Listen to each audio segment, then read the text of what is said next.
பரியனாகி வந்த அவனன் உடல் கீண்ட அமரர்க்கரிய வாதிப்பேரான் அரங்கத்தமலன் முகத்து கரியவாகிப் புடைபறந்து மிளிர்ந்து செவ்வரி ஓடி நீண்டவ பெரியவாய கண்கள் என்னை பேதமை செய்தனவே. திருப்பாணாழ்வார் திருவரங்கத்தில் இருக்கும் அரங்கநாதனை பாதம் தொடங்கி அவருடைய திருமுடி வரை ஒவ்வொரு அங்கமாக அனுபவித்து வருணித்தார். அதில் இந்த பாசுரத்தில் பகவானுடைய திருக்கண்களை மிக அழகாக வருணிக்கிறார். கரியவாகி புடை பறந்து மிளிர்ந்து செவ்வரி ஓடி நீண்டவ பெரியவாய கண்கள் என்று பாடுகிறார். பகவானுடைய கண்கள் மிக பெரிதாக இருக்குமாம், நீளமான கண்கள். உலகத்தில் எத்தனை பேர் இருந்தாலும் அவர்கள் அனைவரையும் கட்டாட்சிப்பதற்கு இந்த கண்ணுக்குள்ளே அருள் இருக்கிறது என்று கண்ணை பார்த்தாலே பகவானுடைய அனுக்கிரகம், அவருடைய அருள் அதற்கு தெரியுமாம். அதே போல சிவப்பான கோடுகள் இருக்குமாம்.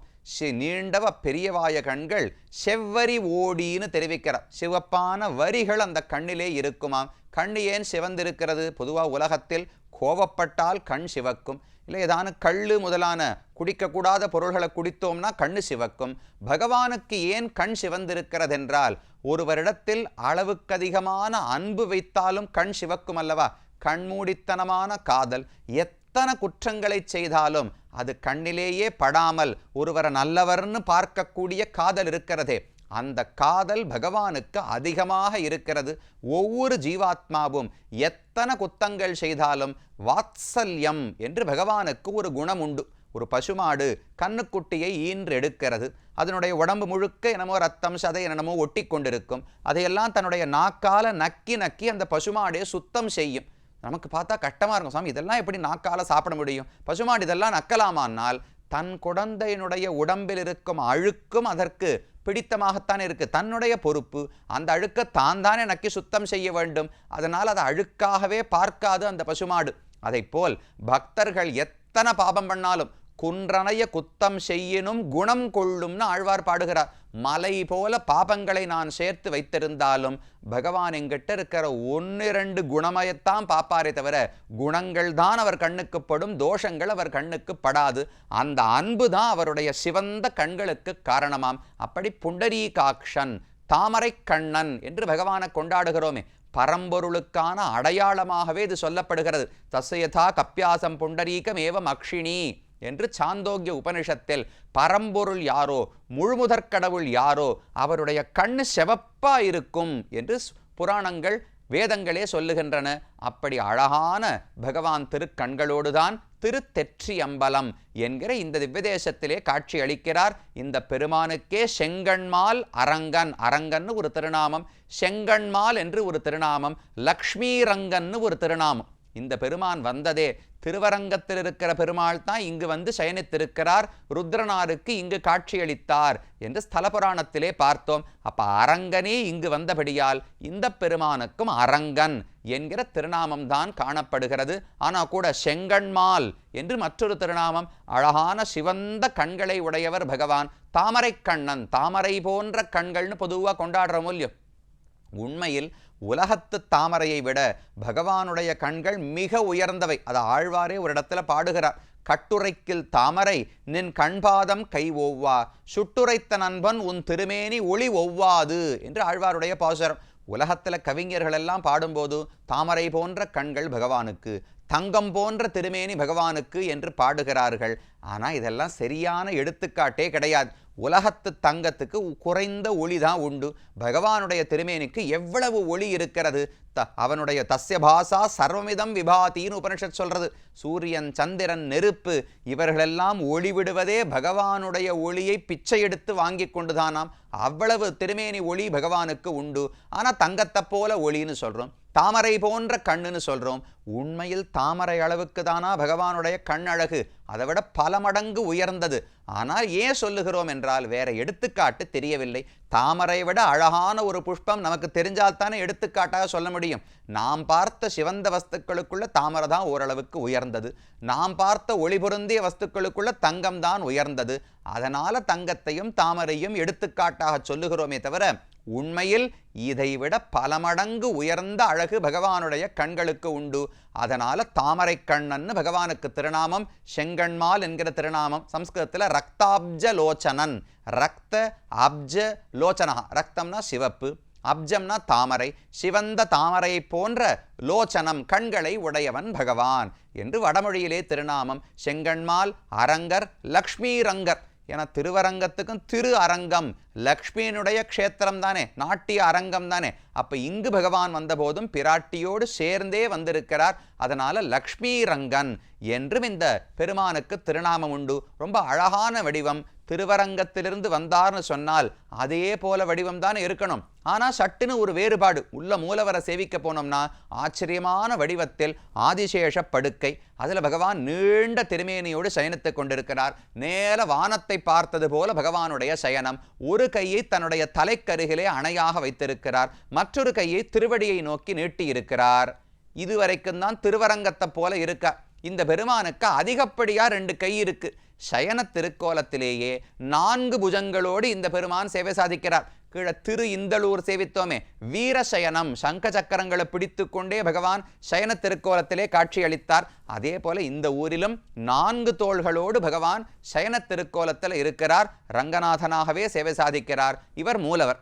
அவருக்கு பின்னால், அவர் முதுகுக்கு பின்னால் ஸ்ரீதேவி பூதேவி 2 நாச்சிமார்களையும் சேவித்துக் கொள்ளலாம். அவர்கள் ஒரு கையில் தாமரையை பிடித்து கொண்டு மற்றொரு கையாலே தங்கள் திருவடிகளை காட்டிக்கொண்டு 2 பேரும் காட்சி அளிக்கிறார்கள்.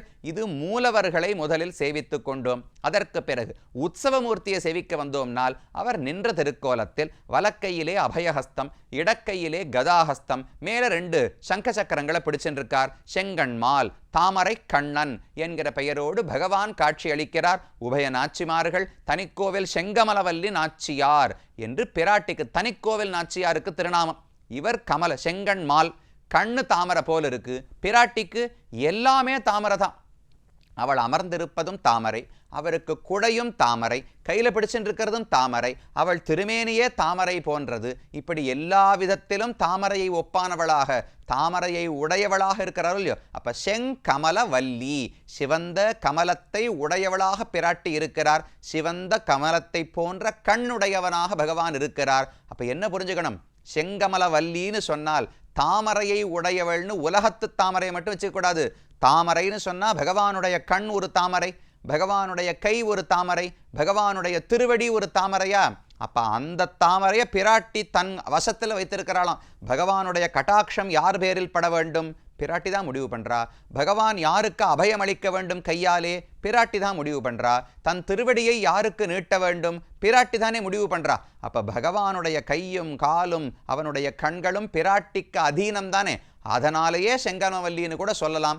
அந்த அளவுக்கு பெருமானையே ஆள்பவளாக, ஆசை மனைவியாக, மகிழ்ச்சியாக பிராட்டி இருக்கிறாள். அவள் அமர்ந்த திருக்கோலத்தில் ஒரு கையிலே அபயஹஸ்தம், மற்றொரு கையிலே வரதஹஸ்தம், தன் திருவடிகளை காட்டிக்கொண்டு ரொம்ப அழகாக பிராட்டியும் காட்சி அளிக்கிறார். அப்ப மூலவர் சயன திருக்கோலம், பின்னாடி ஸ்ரீதேவி பூதேவி நாச்சிமார்கள். உற்சவர் நின்ற திருக்கோலம், ஸ்ரீதேவி பூதேவி நாச்சிமார்களோடு தனியா அமர்ந்த திருக்கோலத்தில் செங்கமலவல்லி தாயார்.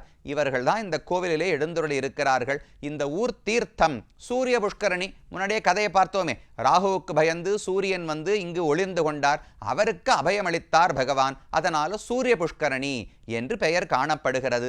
விமானம் வேத விமானம், ஸ்ருதி விமானம் என்று சொல்லப்படுகிறது. வேதம் தான் இந்த சனாதன தர்மத்துக்கே அடிப்படையான நூல்.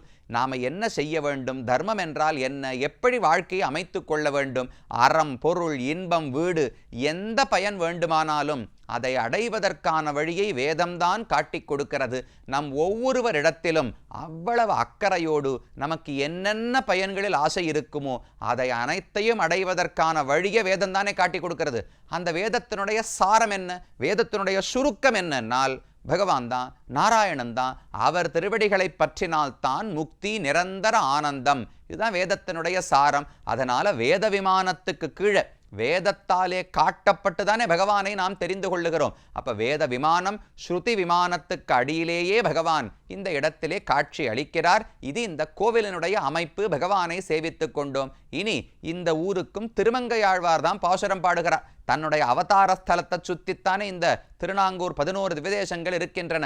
அதில் பெரிய திருமொழியில் இந்த திவ்யதேசத்தை பற்றியும் 10 பாசுரங்கள் பாடியிருக்கிறார். மாற்றரசர் மணிமுடையும் திரளும் தேசும் மற்றவர்தம் காதலிமார் குழையும் தந்தைகால் தளையும் உடன் கடல வந்து தோன்றி கதனாகம் காத்தளித்த கண்ணர் கண்டீர் நாற்றிதழ் கொள் அரவிந்தம் நுழைந்த பள்ளத்து இளம் கமுகின் முதுபாளை பகுவாய் நண்டின் சேற்றலையில் வெண்முக்தும் சிந்தும் நாங்கூர் திருத்தெற்றி அம்பலத்து என் செங்கண்மாலே. நேர பெயர் திருத்தெற்றி அம்பலம் ஊருக்கு பெயர். அதில் இருக்கக்கூடிய பெருமான் யார்? என் செங்கண்மால். யாரோ தெய்வம் பரதெய்வம் முழுமுதற் கடவுள் நினைக்காதீங்கோ, நமக்காக வந்திருக்கார். நம்ம ஒவ்வொருத்தருக்காகவும் பகவான் வந்திருக்கிறார். அப்ப எவ்வளவு உரிமையோடு பாடுறார் பாருங்க. என் செங்கண்மால், எனக்கு அனுகிரகிப்பதற்காகத்தான் அந்த கண்ணே இருக்கு, எனக்கு அபயமளிப்பதற்காகத்தான் அந்த கையே இருக்கு, என்னை திருவடி சேற்றுக்கொள்வதற்காகத்தான் திருவடிகளே இருக்கின்றன. அப்ப செங்கண்மால் நமக்கானவர் என்று ஆழ்வாருடைய பாசுரம். அவர் எப்படிப்பட்டவர்? இவர்தான் கண்ணனாக அவதரித்தார். மாற்றரசர் மணிமுடியும் திரளும் தேசம். யாரெல்லாம் விரோதி ராஜாக்களோ அவர்களுடைய கிரீட்டம் என்ன, அவர்களுடைய திரள் சக்தி என்ன, அனைத்தும் அழியும்படிக்கு அவர்தம் காதலிமார் குழையும். அவர்களுடைய மனைவிமார்கள் என்னென்ன ஆபரணங்கள் வைத்திருந்தார்களோ அது அனைத்தையும் இழந்தார்கள். எல்லாம் கண்ணனுக்கு சொத்தாகிவிட்டது. அதுக்கு மேலே தந்தை கால் தளையும் உடன்கடல வந்து தோன்றி. அதே சமயம் எந்த க்ஷணத்தில் விரோதி அரசர்களுடைய செல்வமெல்லாம் பறிக்கப்பட்டதோ அதே சமயத்தில் வசுதேவர் காலில் இருந்த சங்கிலி கழண்டு அவிழ்ந்து விழுந்ததொல்லையோ, தந்தை காலில் விலங்கர வந்து தோன்றிய தோன்றல்னு ஆழ்வாருடைய பாசுரம். தன் பக்தர்களுக்கு விலங்குகள் கட்டப்பட்டிருந்தால் அவை அருந்து விழுகின்றன. விரோதிகளுக்கு என்ன செல்வம் இருந்தாலும் அது பறிக்கப்படுகிறது. பகவானுடைய அவதாரத்தினுடைய தத்துவம் இவ்வளவுதானே. பரித்ராணாய சாதுனாம் விநாசாயச்ச துஷ்கிருதாம். ரெண்டையும் ஆழ்வார் சேர்த்தார். தந்தை கால் தளையும் உடன் கடல. தந்தை காலில் தலை அவிழ்ந்தது. விரோதிகளுடைய மணிமுடி, அவர்கள் சொத்து பத்து திறமை அனைத்தும் அழிந்து போயிற்று. அப்படி வந்து அவதரித்த அழித்த கண்ணர் கண்டீர். அந்த கண்ணன்தான் இங்கிருக்கக்கூடிய செங்கண்மாலான பகவான் என்று தொடங்கி 10 பாசுரங்கள் ஆழ்வார் பாடுகிறார். பாரணிந்த தொல்புகழான் கலியன் சொன்ன பாமாலை இவையைந்தும் ஐந்தும் வல்லார் சீரணிந்த உலகத்து மன்னராகி சேண்விசெம்பில் வானவராய் திகழ்வர் தாமே. இந்த 10 பாசுரத்தையும் கற்று பகவானுக்கு முன்னால் என்ன ஓதினோம் என்றால் இந்த உலகத்திலையும் பெரிய மன்னவராக ஆகிவிடலாமாம். அடுத்தது வைகுந்தத்தையும் அடைந்து அங்கும் ஆனந்தமாக பகவானை தரிசிக்கலாம் என்று ஆழ்வார் தெரிவிக்கிறார். இந்த ஊரின் பெருமையை பிள்ளை பெருமாள் ஐயங்கார் 108 திருப்பதி அந்தாதியில சொல்றார். சென்றது காலம் திரை நரை மூப்பான இனி என்று கொல் சாவு அறியோம் என் நெஞ்சே கண்ணால் உருத்தெற்றி அம்பலத்தை ஓர் விளவின் வீழ்த்தான் திருத்தெற்றி அம்பலத்தை சேர். ரொம்ப அழகா மனசுக்கு உபதேசம் பண்றார். சென்றது காலம், ரொம்ப வயசாயிடுத்து, இன்னும் எவ்வளவு நாள் இருக்க போறோம் தெரியாது. திரை நரை மூப்பான இனி என்ன வந்துடுத்து? திரை தோலெல்லாம் சுருங்க ஆரம்பிச்சிடுத்து, நரை தலைமுடியெல்லாம் வெளுப்பாக ஆக தொடங்கிவிட்டது, மூப்பு வியாதிகள் வரத் தொடங்கிவிட்டன. திரை நிறை நரை மூப்பு ஆன இனி என்றுகொல் சாவு அறியோம். என்னைக்கு சாவு வரப்போகிறதுன்னு தெரியாது, ரொம்ப நாள் இருப்போம்னு நம்பிக்கை இல்லை, விரைவில் நமக்கு காலம் முடிய போகிறது, ரொம்ப நாள் வீணாக கழித்து விட்டோம். அப்ப என்ன பண்ணலாம் நெஞ்சே, இப்ப என்ன செய்யலாம்னு கேட்கிறாயா? கன்றால் உருத்து எற்றி அம்பலத்தை ஓர் விளவின் வீழ்த்தான். ரொம்ப அழகான வார்த்தைப்பாடு. திருத்தெற்றி அம்பலம் இருக்கும் இல்லையோ, அதே வார்த்தையை வேற மாதிரி பிரிக்கிறார். உருத்தெற்றி அம்பலத்தை, பலம் அம்பலம் அப்படின்னா கோவில்னு அர்த்தம் பார்த்தோமா. இப்ப இவர் சொல்றார் அம்னா அழகிய, பலம்னா பழம்.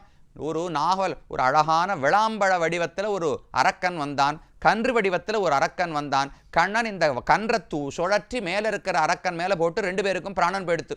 அந்த கண்ணன் உறையக்கூடிய கோயில் திருத்தெற்றி அம்பலத்தை சேர். அந்த ஊரை போய் சேவி, அந்த ஊரை தரிசித்து வாழ். அங்கே பகவானை தரிசித்தாய் என்றால் நமக்கு மூப்பு பிணி நரை துறை இது எந்த கவலையும் வேண்டாம், அவன் தாள்களே நமக்கு வைகுந்தத்தையே நல்கும் என்று இந்த ஊர் பெருமையை சொல்லுகிறார். நாமும் சயன திருக்கோலத்தில் ரொம்ப நாளாச்சு சயன பெருமாளை சேவித்து, திருஇந்தளூர் சேவிச்சோம், கடைசியா மறுபடியும் நினைவில் சயன திருக்கோலத்தோடு பகவான் வந்தார். இனி தொடர்ந்து திருநாங்கூர் திவ்யதேசங்களை தரிசிப்போம்.